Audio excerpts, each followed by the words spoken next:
There's a lot of good things to love about the Detroit Lions, especially under this current regime with Dan Campbell, Brad Holmes, and Sheila Ford. The organization is completely different from the regime before that, and even from Jim Caldwell and the guys before that. This is a whole different iteration, and it shows in every way. The YouTube channel goes from 19,000 subscribers the day Dan Campbell and Brad Holmes were hired to now pushing 300,000 in 4.5 short years, and that's middle of the pack, if not top 10 in NFL YouTube channels. We have more subscribers than like the Cardinals, the Bengals. There's a lot of teams, even the LA Rams, we have more subscribers than them. And that is a testament to this new regime, not only how the owner treats the regime, but the players as well, and how people love what we're doing in the city of Detroit.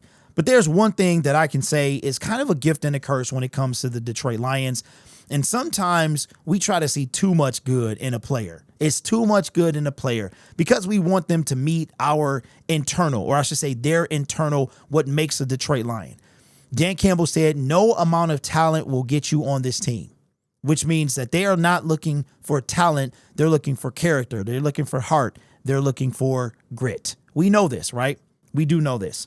But when it comes to a position that I've been talking about for many, many years, the pass rusher position, we know that it is not as much of a priority to the Detroit Lions as it is to the fan. And they showed that. They traded for Zadarius Smith at the trade deadline because they had to, and they re-signed Marcus Davenport after a season-ending injury that looked like it might not have been his fault, but he takes blame. He said that the play that happened was a legal play, and he seems like during an interview, he put it on himself. Well, the Detroit Lions signed this guy, and that's what they do. We make fun of it because it's true. Brad Holmes and Dan Campbell, I'm going to put him in this boat too, they like to sign injured players. They do. Emmanuel Mosley, Marcus Davenport, that's what they do, okay? And it's gotten us better every single season, from 3-13-1 to 9-8 to 12-5 to 15-2. So something in here is working. But when it comes to going all the way, is this type of philosophy going to be enough? The Detroit Lions, they trust in Marcus Davenport. They believe in him. And I've got a little bit, I understand that you're the coaches and you're not going to dog a player. Because if you were a coach dogging a player, then you would yourself get dogged for dogging a player. It's not something that you do. But I don't know. Do the Detroit Lions really believe this? Well, what am I talking about? Shout out to Detroit Lions on SI. This article here, let me do it right. Hit the wrong button there. Why do they believe in Marcus Davenport? Well, Calvin Shepard answered this way: because I've seen it. We all know the only obstacle for Davenport is the health and availability. It's never had anything to do with his play. Now, I just want to stop right there. The best ability is availability. And that just might be the first time I've ever said that statement correct the first time. So it's not about talent. It's about being available. So he can't do anything. It doesn't matter how much talent he has. If he's not available, the talent does not matter. And that goes for Davenport, Myles Garrett, Max Crosby. It doesn't matter. Trey Hendrickson, Aiden Hutchinson. It doesn't matter. Aiden Hutchinson was so talented that he had 7.5 sacks, got hurt, and for a number of weeks still led the NFL in sacks and led our team in sacks when the season was over. That's how much talent he has. Let's continue, though. Says Shepard explained, I'm talking about since he first hit the scene as a first-round pick for the Saints. It's never been his play. It's always been the availability piece, like it is for every player. And he's had some setbacks in his career, but I've watched the player take no days off this offseason. Well, Shepard, I love you, bro. I love you, man. And I am rooting for you to be the best DC that you can be. And you did everything that you wanted to do and you were supposed to do in this case. You did not talk bad about a player, and we applaud you for that. But we can't say, I don't understand. Like you're saying, We know what he can do. He just got to stay healthy. And then he continues to not stay healthy. This guy has never played a full season. And I know that's tough to do. This is a brutal sport. But there are players that have pulled it off. Players older than him. Players that have been in the league longer than him. One of those guys was Zadarius Smith, who we traded for and cut because he cost too much money. Now, we signed Marcus Davenport coming off of a season-ending injury. He had another one on our team. I don't know how this is going to just turn around this particular year. I am hoping it does, because if Marcus Davenport can do like he did in his best season, which was 2021, our first 17-game season. Our first 17-game season, he actually played 11 games, so he missed 6, and he still got 9 sacks. Because we need that to happen. Maybe if he can do that, then we can get to a Super Bowl. But the question that I have for you is, how much do you believe in Marcus Davenport? Shepard continues and says, he's been here just as long as the coaches have, putting in the work, and his body looks different right now. I firmly believe in speaking with him. His mindset is different right now, Shepard noted. And then it's on me to understand what he's been through and kind of put a gauge on it, especially early in the process. When you look at Marcus, he's a physical specimen who can do some things that guys his size shouldn't be able to do. It's me kind of meeting him in the middle and telling him from my view, this is what I see for you to get to the long-term goal, which is to have him healthy in the postseason when we hit that stretch. He's all in, but I have full faith in that player. Well, you know what, Calvin? I want to have faith in him as well. If you guys remember when Marcus was re-signed and he was in front of the podium, he did not seem like there was any confidence. Now, granted, this is back in March. It's been a few months since then, but he did not have any confidence. It seemed any confidence in his ability to stay healthy. And then Brad Holmes says that if injury luck can be on Marcus's side, like this is the pass rusher that we are going into the season and expecting him to be the Batman to Aiden's Batman, the alternate universe Batman, the opposite line side Batman. This is a guy that we're expecting to do it. When we had a guy that could have done it who was older, but he cost too much money. And I will say this, when I went to training camp last year, Marcus Davenport is a big, strong man, pause. And I don't really say that. But it fit this, that's what the young people say. It's pause and it's something else, like a guy that's on trial right now. But he's a big, strong man. I saw it. I watched it. He was pushing people out the way. Health is the concern. If you are not able to play, it does not matter how talented you are. We're going to see what happens this season. But I wanted to show you guys something. Check this out. All right. We're going to go and we're going to look at, I want to show you something here. Now, my math might be a little shaky, so you guys can go behind me and clean it up if you want.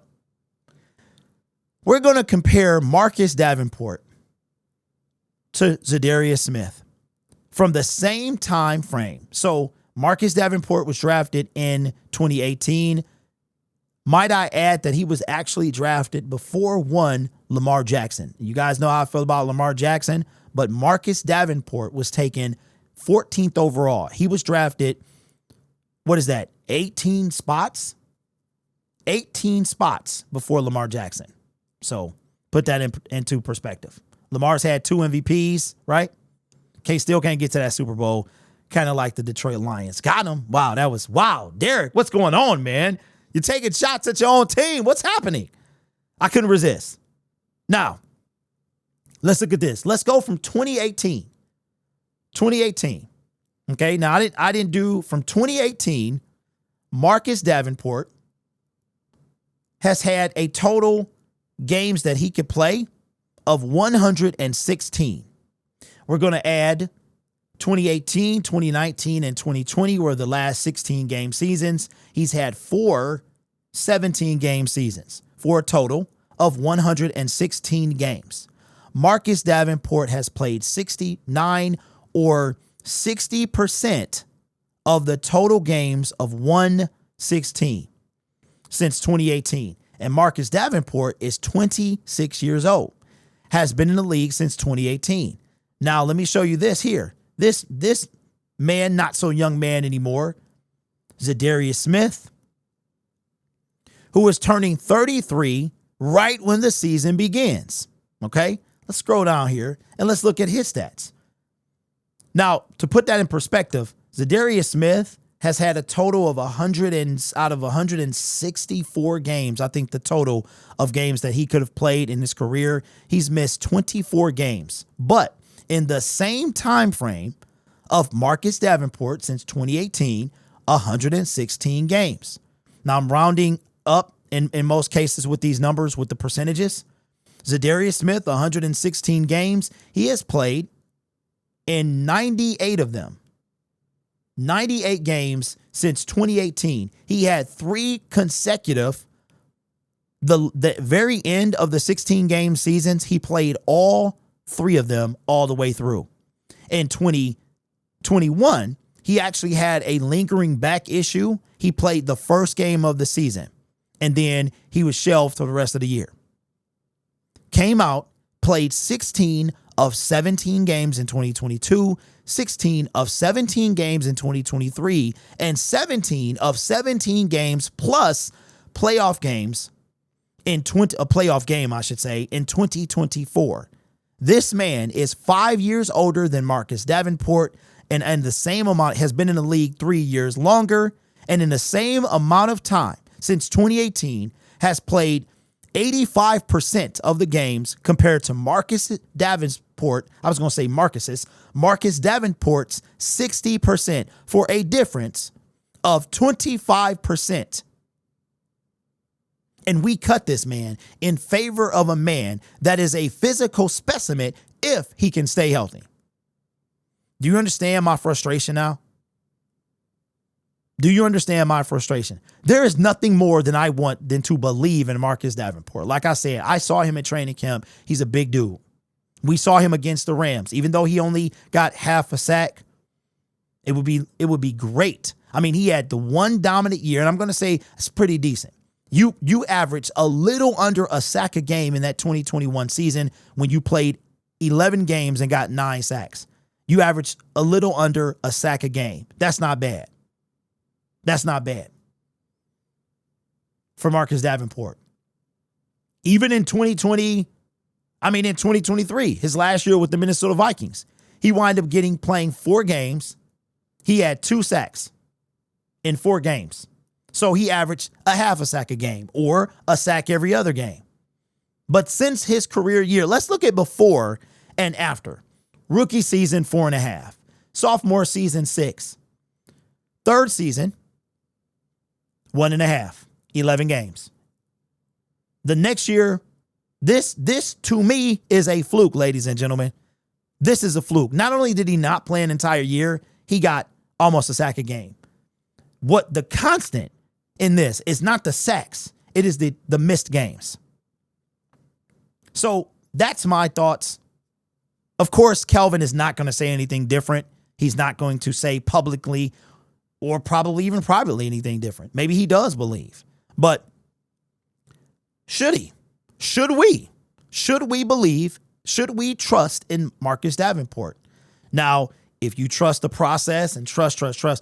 Listen, Brad Holmes, in my opinion, yes, he deserves more trust than Marcus Davenport. At least Brad Holmes, for all the criticism I give him about the pass rush, at least he has turned this team from a laughingstock to a true contender in 4 years. I can say that. Marcus Davenport, statistically, cannot stay healthy, and his one good year was a fluke. So I've been thinking about this for a while, and I didn't have anything because I didn't do the math. I am thinking about putting my money where my mouth is once again. If you guys remember last year, we had a clown suit challenge. If the Detroit Lions met a certain number of sacks and a certain criteria was met, I would wear a clown suit to a game. This year, I'm thinking about switching it up a bit, and it will involve Marcus Davenport. So it's probably going to be something of number of games played, sacks. That's the only two criteria it's probably going to be. Number of games played and sacks. Last time it was team-wide and individual. This year, it's just going to be based on an individual. Just on Marcus Davenport. I will definitely let you know when that comes, but you can put some ideas in the comment section below about a potential outcome of what I would wear. I'm thinking about something like getting a shirt made and it say something about Davenport where I'm praising him like that. So, and if you're wondering, the Lions, if Hutch was playing, I would have probably had to wear a clown suit, but unfortunately he wasn't. And I say unfortunately because I would have loved to wear, I would trade a clown suit for any Super Bowl. I will any day. So like y'all, I'm putting myself out there for a reason because I want to be wrong. That's why. And give you guys some gratification at the same time. So that's probably what's going to be. Let me know any thoughts that you got in the comment section below about what I could do if Marcus Davenport hits. But we're not there yet. We'll get there when I think of something. This channel is made possible by viewers, subscribers, and members just like you. It's because of your support I get to do what I do. You could be anywhere else on YouTube, but you choose to rock with me. Listen, I'm rooting for Marcus Davenport.